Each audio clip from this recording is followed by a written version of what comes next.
This week's story in your treasures book is going to deal with summarizing, but first we're going to talk about your vocabulary words, which are burst, drifts, desert, drowns, gently, and neighbor. I'm going to focus on context clues, which help you figure out the meaning of those words if you don't know the definitions already. So let's look at the first one. Hot weather makes the bowls burst. When they break open, a soft fluff of cotton pops out. And burst then would mean break open. There's our clue. The second one, drifts. The fluff sometimes drifts in the air, moving slowly in the wind. So sometimes there's a comma and it renames or it explains exactly what that word means. So drifts means moving slowly in the wind. Your next word is desert. So it says these plants are found in dry, hot place like the desert. So when we see the word like, it often tells us what that word is very similar to. Your next word is drowns.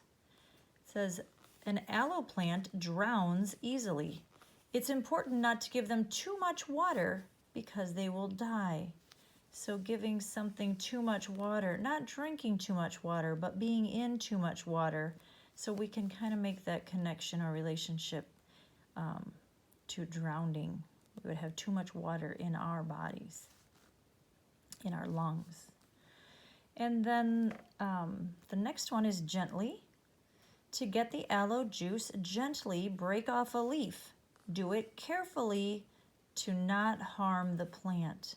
So gently, context clue is there, carefully, so that you don't harm something if you do it gently. And then the last one is neighbor. It says, look at the houses of the people who live near you. Does your neighbor have a wooden house? So the people who live near you, it explains right in the sentence before it. So we need to look at sentences around it or words within the sentence that will help us with the clues. All right, our comprehension skills to summarize.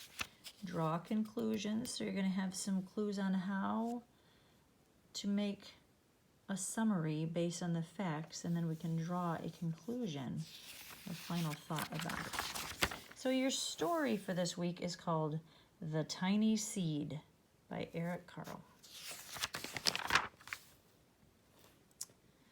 It is autumn. A strong wind is blowing.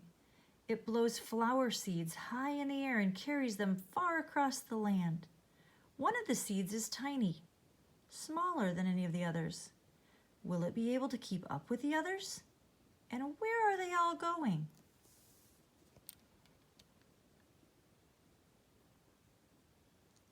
One of the seeds flies higher than the others. Up, up it goes. It flies too high and the sun's rays burn it up. But the tiny seed sails on with the others. Another seed lands on a tall and icy mountain. The ice never melts, and the seed cannot grow. The rest of the seeds fly on, but the tiny seed does not go as fast as the others.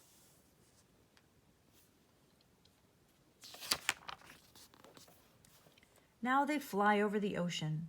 One seed falls into the water and drowns. Falls into the water. The others sail on with the wind, but the tiny seed does not go as high as the others. One seed drifts down onto the desert. It is hot and dry, and the seed cannot grow. Now the tiny seed is flying very low, but the wind pushes it on with the others. Finally, the wind stops and the seeds fall gently down on the ground. A bird comes by and eats one seed. The tiny seed is not eaten. It is so small that the bird does not see it. Now it is winter. After their long trip, the seeds settle down. They look just as if they're going to sleep in the earth. Snow falls and covers them like a soft white blanket.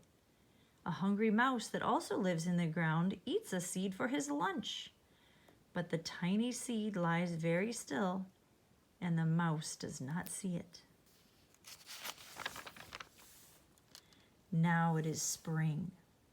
After a few months, the snow has melted. It is really spring. Birds fly by. The sun shines. Rain falls. The seeds grow so round and full they start to burst open a little. Now they are not seeds anymore. They are plants. First, they send roots down into the earth. Then their little stems and leaves begin to grow up toward the sun and air. There's another plant that grows much faster than the new little plants. It is a big fat weed, and it takes all the sunlight and rain away from one of the small new plants, and that little plant dies. The tiny seed hasn't begun to grow yet. It will be too late. Hurry! But finally it too starts to grow into a plant. The warm weather also brings the children out to play. They too have been waiting for the sun and springtime. One child doesn't see the plants as he runs along, and oh, he breaks one. Now it cannot grow anymore.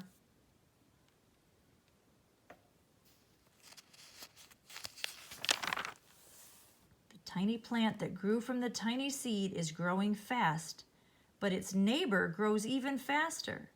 Before the tiny plant has 3 leaves, the other plant has 7. And look, a bud, and now even a flower. But what is happening? First there are footsteps, then a shadow looms over them, then a hand reaches down and breaks off the flower. A boy has picked the flower to give it to a friend. It is summer. Now the tiny plant from the tiny seed is all alone. It grows on and on. It doesn't stop. The sun shines on it and the rain waters it. It has many leaves. It grows taller and taller. It is taller than the people. It is taller than the trees. It is taller than the houses. And now a flower grows on it. People come from far and near to look at this flower. It is the tallest flower they have ever seen. It is a giant flower.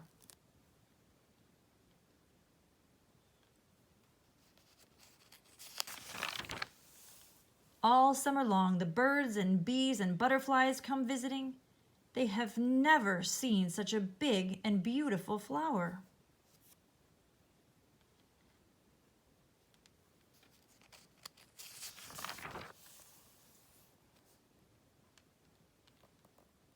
Now it is autumn again. The days grow shorter, the nights grow cooler, and the wind carries yellow and red leaves past the flower. Some petals drop from the giant flower and they sail along with the bright leaves over the land and down to the ground.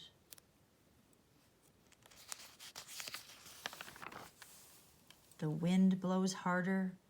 The flower has lost almost all of its petals. It sways and bends away from the wind. But the wind grows stronger and shakes the flower. Once more the wind shakes the flower, and this time the flower's seed pod opens. Out come many seeds that quickly sail far away on the wind.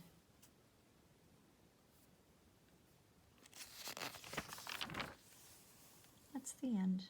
That's a little bit about your author. He wrote more than 70 books.